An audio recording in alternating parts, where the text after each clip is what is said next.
Hi, I'm Pastor Mark. In Acts 27, we read the story of a shipwreck of the boat carrying the Apostle Paul to Rome.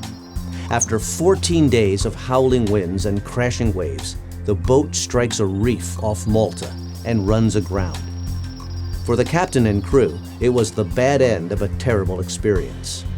But if we glance back to verses 11 and 12, we see that they have made some bad choices that brought about this result.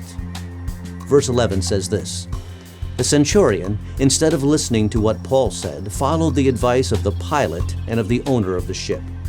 Since the harbor was unsuitable to winter in, the majority decided that we should sail on, hoping to reach Phoenix and winter there." Life is a lot like that boat voyage, and we need to pay attention to the mistakes that they made as we journey along. First of all, they were dissatisfied with where they were. The harbor where they were was deemed unsatisfactory for the winter. Could they have stayed there?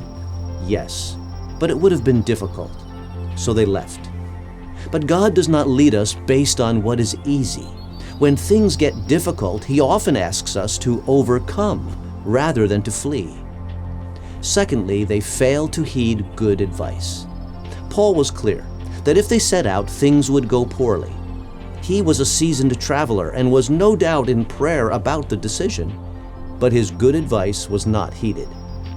If we look long enough, we'll always find someone who will tell us what we want to hear. But to avoid shipwreck, listen to the prayerful, godly people around you. Thirdly, they looked to the circumstances instead of God. You see, a gentle wind started to blow, and so off they went. They could not realize that this gentle wind would soon be a howling tempest. We can't always go by circumstances. We must bathe our decisions in prayer and wait for God's direction.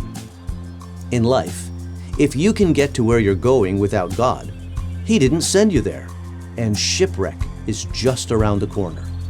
To avoid shipwreck in life, let God show you the way, and go God's way, no matter what others say. Well, that's all for today. God bless you. I'll see you in church on Sunday.